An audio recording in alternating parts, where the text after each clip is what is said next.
咁啊，澳門賭權啦開放嗰陣時咧，咁啊旅遊業你知啦，都快速發展。咁嗰時我就揸的士，嗰時好勁啊，1晚啦都賺成1000蚊。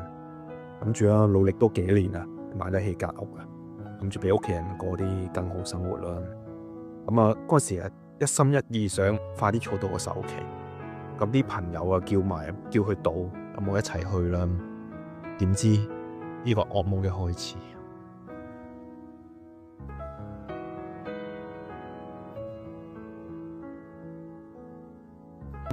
其實初運氣都仲 OK 嘅。我攞咗少少錢去，都贏咗一個 double 翻嚟。其實呢種感覺，我唔知你明唔明啊？當下真係好正嘅。但係即係隨住時間啦，咁我後尾慢慢啦，每一日工作收咗工之後，揸完的士之後翻屋企前啦，都會去賭場玩一玩嘅。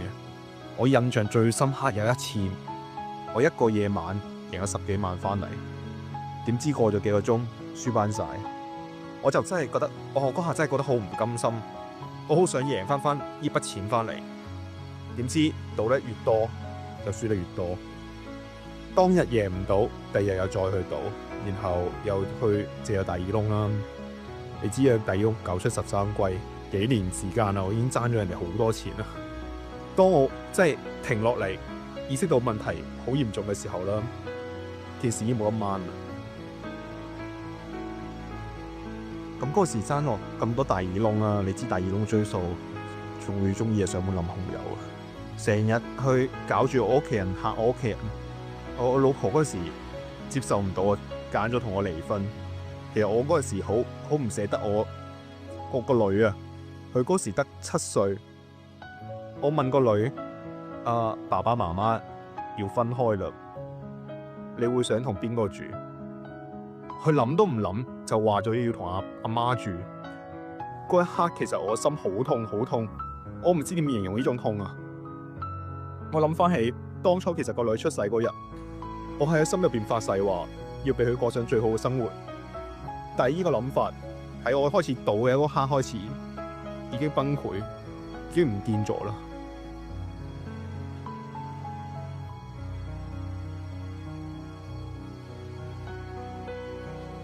離咗婚之後啦，我自己一個人生活咗一段時間，其實個心入邊啊，個愧疚感一直都散唔到，我冇辦法原諒到自己。同時我又對呢個世界好多怨氣，每日都係啲負面情緒佔據住。咁經濟啦同生活啦，其實都好大壓力啊。嗰時我揀咗喺個街度啦露宿，嗰段時間都差唔多10年。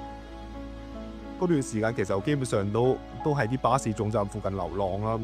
咁間唔中即係有啲好心人啊，真係會俾個飯盒我啦，或者即係只可以喺街邊度食人哋食剩嗰啲嘢食。同埋嗰時流浪啊嘛，冇得沖涼，成身好臭嘅，成日都俾人趕走啊，好似過街老鼠咁。我嗰時以為我一世就係咁噶啦。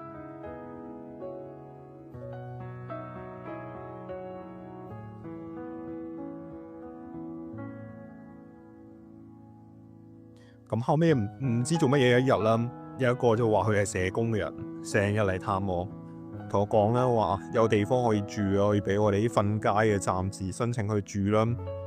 咁其實我嗰時我都好猶豫啊，我嗰時慣咗流浪生活啦，其實個身份證都過期好耐噶啦。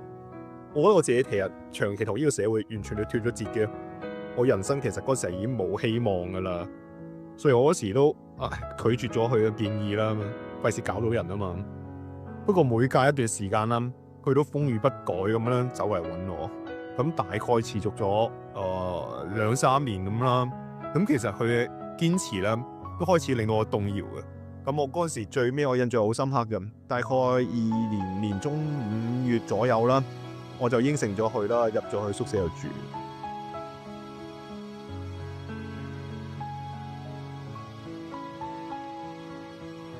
嗰陣時啦，嗰個社工啊，就幫我搞嗰個身份證啦，又幫我搞啲咩養老金啊，同埋啲其他啲咩社會福利咁啦。咁其實我都流浪咗差唔多10年啦。其實我對於團體生活啦係好唔習慣嘅。啲院舍好多規例要遵守啊，仲要配合埋其他啲即係啲室友啊嗰啲作息習慣。咁其實我都68歲啊，你長期咧喺出邊流浪啦，其實身體咧好多病痛噶，成日都好痛噶。咁同埋咁多年嚟啦，其實始終我覺得對家人嗰種虧欠，我一直都未放得低。我其實呢種愧疚感，其實令到我間唔中我都會想死嘅。甚至有一次，其實我都同社工交代晒啲遺言啊、身後事點樣搞噶啦。但係社工真係好好人，佢成日好俾心機去聽我發生嗰啲咩事啦，同埋陪我傾偈、輔導我，同埋啲院舍啲工作人員啦，好多都好似朋友咁關心我。呢種關係令到感覺翻以前屋企一種溫暖。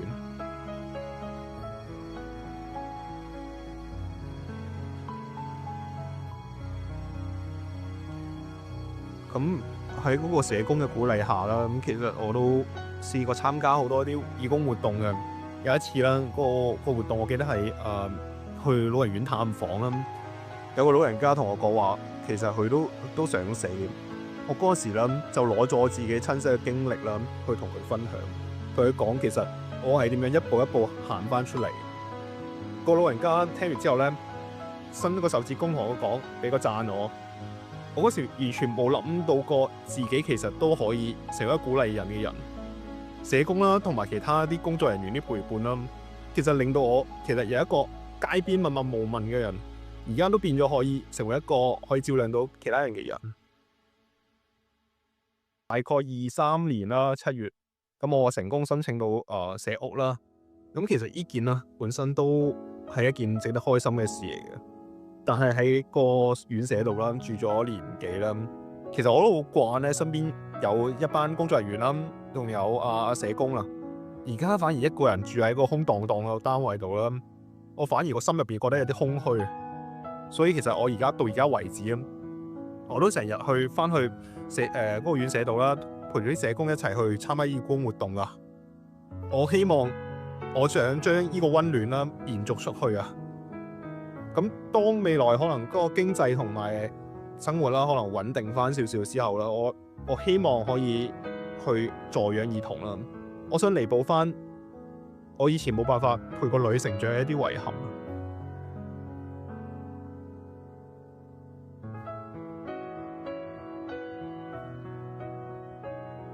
咁我就係70歲啦。其實諗翻起啦，我人生其實真係可以講好多風風雨雨啊！阿女 BB 嗰時張相，其實我一直放喺我銀包入邊。呢10幾年嚟睇住佢咁得意嗰個樣，先明白到其實真正想要嘅係即係屋企人可以陪喺身邊嗰種幸福。或者去到即係死嗰刻啦，我都冇辦法原諒到自己當年點樣對啲屋企人嗰啲傷害。但係我真係好多謝，即係喺我最落魄嘅時候遇到貴人啦，去陪伴我，去帶我翻返去個正軌度。我亦都好多謝自己有去嘗試改變啦，努力生活落去。